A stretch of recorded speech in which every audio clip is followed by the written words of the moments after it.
Welcome into Varsity College Football, your new home for college football and only college football. Thank you for tuning in. Happy to have you here. Please leave a like or click that subscribe button if you love all things college football. This is the home for you. Or leave a comment, anything college football related. I'll get on it. Now, we got recruiting National Signing Day for the 2024 class tomorrow, but 2025 is here. It's time to start talking that class as much as we can. And I got two classes that I think are the best so far and can have exponential growth through these classes. Now, we also got TikTok, Instagram, Twitter, X, whatever you want to call it. Follow on those socials as well. We will be active through those other channels as well. Thank you for tuning in. You're here for recruiting. Let's get to some recruiting. Cooking in 2025, the LSU Tigers with the number 2 class in the 2025 cycle. Not many teams built like them right now. Brian Kelly is going crazy. Now, LSU's also got a lot of hopes right now for signing day tomorrow. You have Dominic McKinley, who should hopefully sign the 5-star, and then you got 5-star number 1 athlete in the country, Terry Bussey, who could flip from Texas A&M. We don't know for sure. We don't know. It's up for something up there, but 2024 class could end with a bang tomorrow for LSU as well. But now, let's look at 2025. This class right now is looking insane. So it's ranked number 2 in 247. Personally, I believe it should be 1. Notre Dame is sitting at 1 right now, but they got some good quality, but it's mainly quantity that's kind of giving them that bump right now. LSU's got both, man. I mean, this class is stacked. This is incredible to see from Brian Kelly, obviously. He's using all his resources he can at LSU. Obviously, got the hate for being the outsider. He's from Notre Dame. Notre Dame, he had the restrictions a little bit. Can he really recruit? Can he do this stuff in the South? He's brought his winning ways, and he's always been a winner wherever he's been. He's brought in elite talent, and he's currently doing that now, and he's definitely doing it at LSU. And this 2025 class, the way he is building this up right now, could be the full class of the Brian Kelly era at LSU. So, before we get into this, I have this certain thing about LSU and recruits. I call it the Louisiana bump. And this isn't like the Bama bump thing. That isn't a real thing. People say Bama gets a kid, he gets a bump, or if he decommits, he goes down. I have my own personal thing called the Louisiana bump. So what this is, if there's a kid that's a 2 or 3-star and he's from Louisiana, I give him an extra half-star just personally for me. Because these kids in Louisiana, man, Louisiana kids are just different. A 4-star in Louisiana is a 5-star in like 90% of the rest of the country. I'm just telling you, man.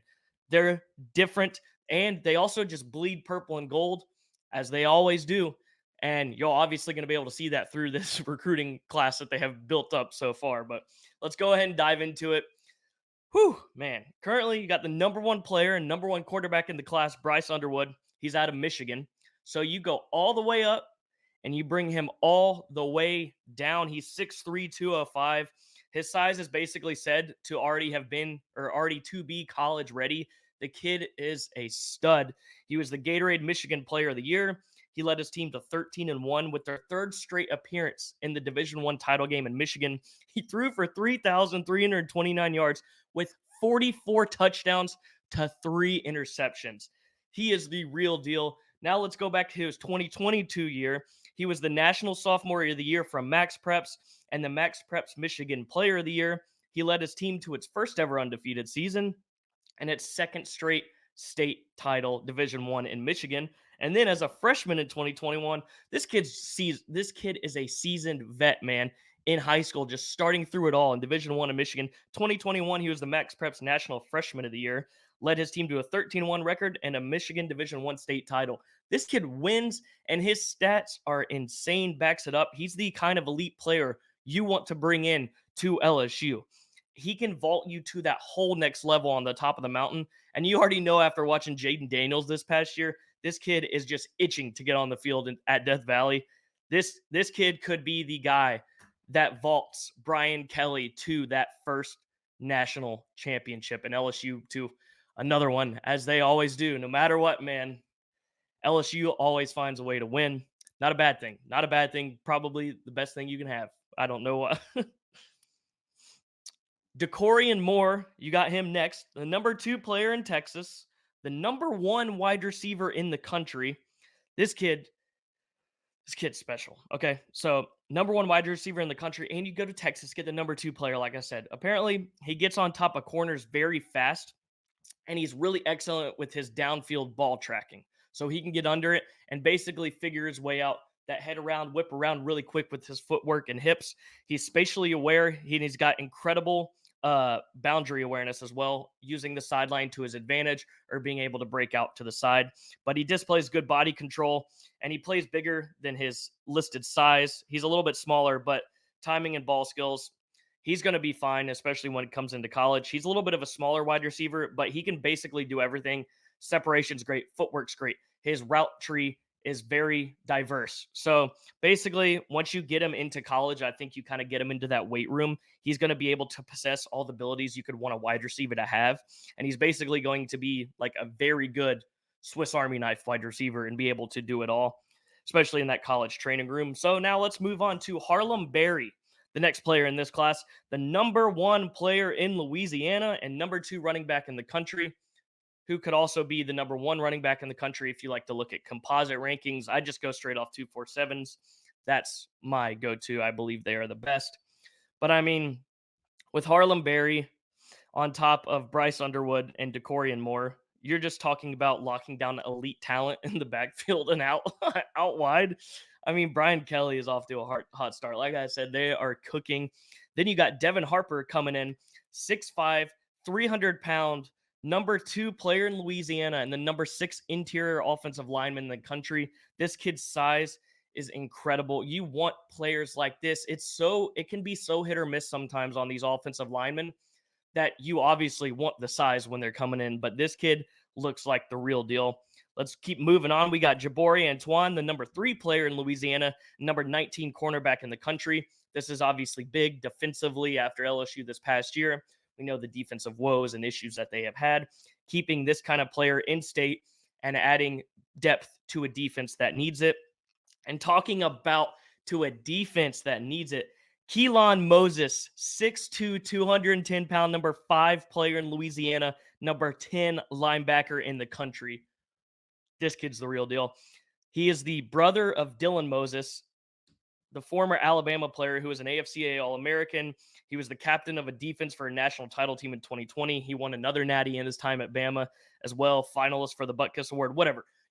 His brother was a great college linebacker, and you already know this kid, Baton Rouge kid, he's here. This was my favorite thing. This is my favorite thing I've seen or heard from a recruit in the past few cycles.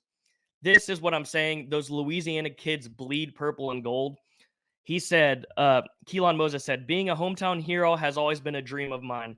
Watching Leonard Fournette's highlights and Tyrone Matthews' highlights, I could go down the list. Those guys that stayed home and have been dogs throughout the years, it's motivational. I want to be just like them. I love that, man. Stay home. Be the hometown hero. Go to the place that's there for you in your state. And I'm telling you, man, these Louisiana kids are different. I'm stumbling over my words. I love that. I love the motivation. I love staying home, stuff like that. That's what makes college ball special.